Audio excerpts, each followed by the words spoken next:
You are tuned in to a Fireside Chat with Zany Mystic. Join us now on another exciting metaphysical journey. Relax, tune in, drop out, and take a seat by the fire as we explore new realms and possibilities. This is Magenta Pixie. You can find me at magentapixie.weebly.com. But now, here is Zany Mystic and guest. Enjoy the show. Hello, and welcome to a Fireside Chat with Zany Mystic. I'm your host, Lance White. Tonight, my guest is Michael Tellinger. Michael has been one of South Africa's best-selling export authors. His regular articles on human origins and his book, Slave Species of God, have been praised by readers in over 20 countries. After a 30-year-long obsession with the origins of humankind and the genetic anomalies of our species, he took some time out to write Slave Species of God.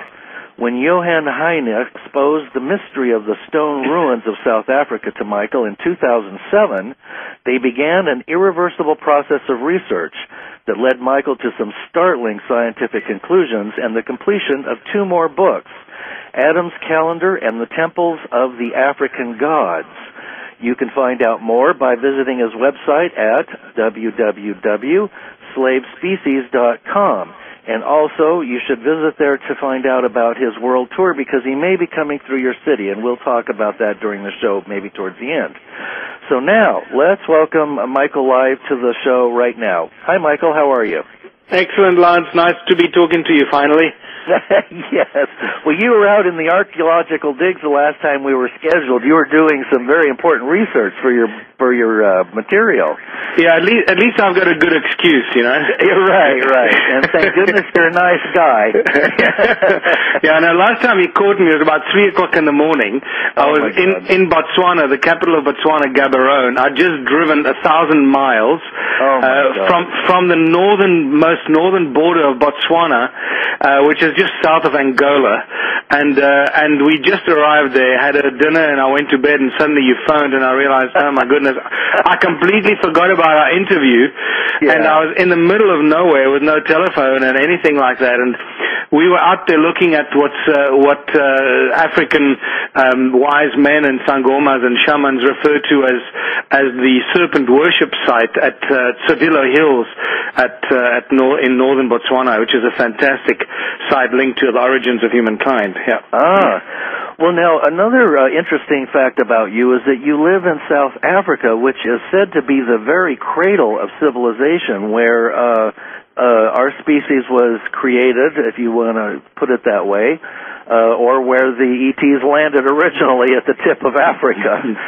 Yeah, it's an interesting thing. Look, one's got to start from the point of departure that the history of this planet is a lot stranger than most people could possibly ever imagine. And a lot different to what we get taught in our history books and at school and at university. The history of this planet is completely different. And this is really what's coming out very loud and very clear from the physical evidence that we're finding of these vanished ancient civilizations at the southern tip of Africa. And exactly what you said. It looks like we are now really finally uncovering and providing the physical evidence for much of the work done by people like Zecharia Sitchin and others that have written about the Annunaki and the cloning of the human race and so forth. And that's really exciting. These are very exciting discoveries. Well, it is exciting because, you know, there's several ways to look at it. One way is that this information has been suppressed intentionally so that we wouldn't be able to make connections to our ancient heritage. And another way to see that is it simply has been so bizarre that people, and they didn't have records to write about it, although you've been able to find records that talk about this openly.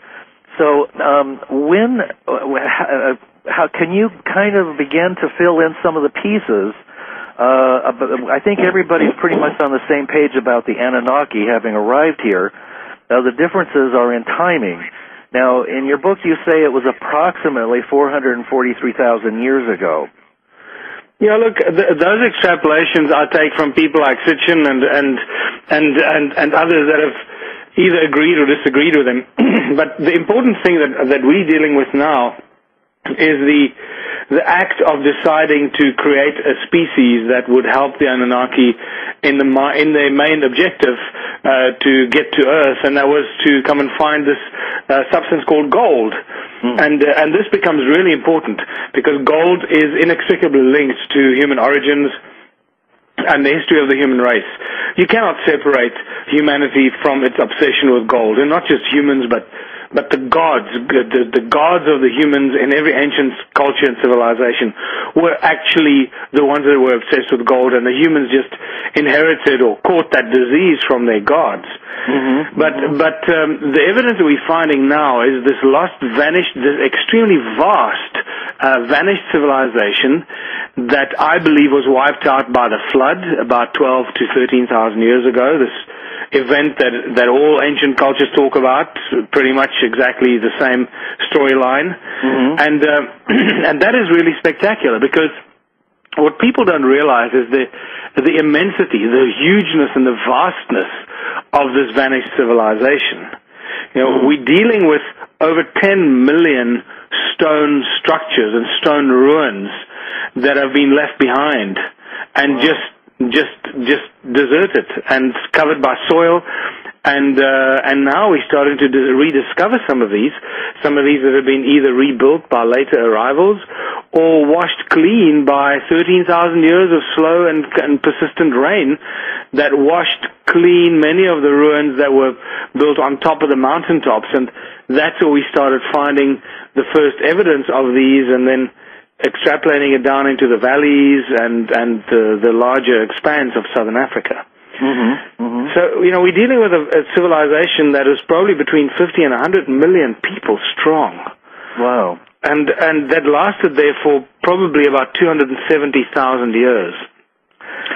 And, you know, I mean, you said the origins of humankind. At this stage, mitochondrial Eve studies show us that, or suggest that modern humans, as we like to think about them or call them, appeared on Earth sometime between 200 and 300,000 years ago. Even about 2 weeks ago, Rice University published a paper on exactly this, that their new rehashed revised mitochondrial studies suggest that modern humans are at least 200,000 years old.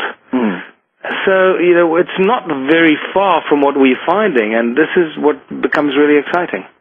Well, one of the things that I just love about your book is that you actually talk about the lineage of these various Anunnaki groups and how they eventually got into some different opinions about what should happen.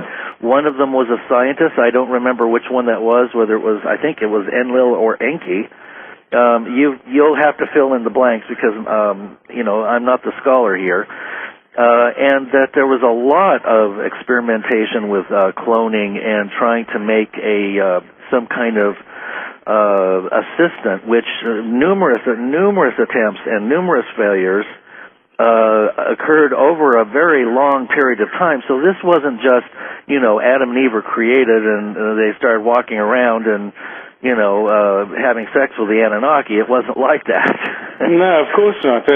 And I mean, the Sumerian tablets make it clear that this attempt at cloning took quite a long period of time, and I believe that many different creatures and species were cloned before they decided and settled on the humans, the Homo sapiens.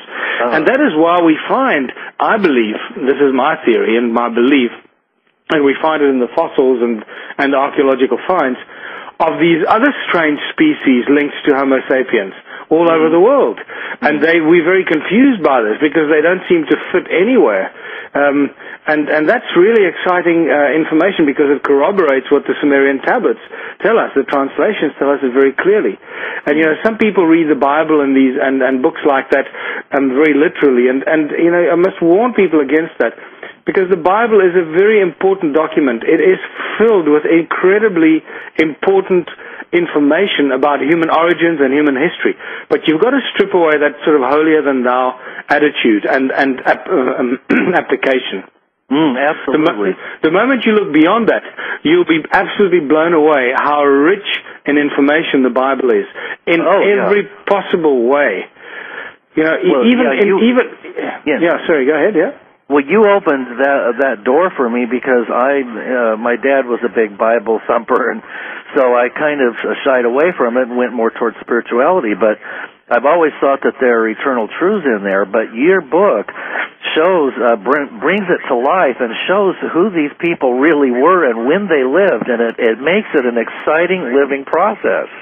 Exactly. You know, Lance, the thing that people need to study the Bible, learn about the Bible and its truths, because, for example, the word Elohim, the original word for God in the Bible is Elohim, and that is not a singular. It is a plural. It means the gods, and many very deeply religious people don't know this, and they will deny it to their death. And unfortunately, this is a problem, because when you read the word God in the Bible, you must immediately translate it into its original form, and that is the gods, plural gods, the Elohim. And that's what it was. And suddenly when you read the Bible, as you read the Sumerian tablets, you realize that you're reading about the same group of gods as you read in the Sumerian tablets. Now, in the same breath, you've got to then immediately distinguish between God with a big G and God with a small g, or the gods with a small g, because in no way do I ever want to discredit the divine being or the God or the creator of the universe and all things in it, that consciousness or energy source that is responsible for all this stuff that we are part of, that we don't understand, and I refuse to put that into a box. Absolutely. Absolutely, and I also refuse to attribute human attributes such as anger and jealousy to a God that's so vast that those things just don't have any meaning in those realms. So it makes sense if those are the local gods or the gods that were worshipped as gods, because we didn't know any better, and they created us literally. Well, exactly. They were our makers, and we were their slaves, always have been. And they were advanced beings that had the knowledge of flight and intergalactic travel, and solar system travel and levitation, and had advanced knowledge, and we looked at them as gods. Now we reach that same stage. Okay, and we're being controlled by a group of advanced beings on this planet right now to try and prevent us from recognizing this information and finding out what's really going on, because this is a very cozy little planet where a lot of wealth, a lot of material and minerals are being obtained. And Earth started out as a mining colony with humans, and guess what? It is now a larger mining community than ever before in its entire history. Absolutely. And many of my guests and Dr. Stephen Greer and Richard Hoagland had a discussion about Saturn recently, saying that the rings of Saturn are engineered, and that the planets, the moons definitely, and the planet Saturn are all geoengineered devices. They're actually they're made devices. Yeah. But what it seems like is happening here on our planet is that our wonderful dear planet is being turned into a Death Star almost. That's exactly what it is. I mean, if you watch movies like Star Wars, and you said it, it's exactly that. It's like we're portraying and playing out some weird prophecy that's been showed to us in movies over years and years and years, over decades, from Star Trek to Battlestar Galactica, abandoning planet Earth because it's about to be destroyed, and then coming back to it, thousands of years later to recolonize it and stuff like that. It's really interesting stuff. Oh, absolutely. Sorry. And you mentioned too that the Annunaki, when they had their split, I encourage everyone to buy this book, because it's really crucial to gaining a grasp of understanding what has happened here and what is happening here. And maybe not all the pieces are there, because this is a work in progress, but there's a lot of information there, and a lot of good information. And one of the things that you bring up is that over these hundreds of thousands of years, the Anunnaki themselves had created rivalries and split up the earth and fought over territories and so on and so forth, and some of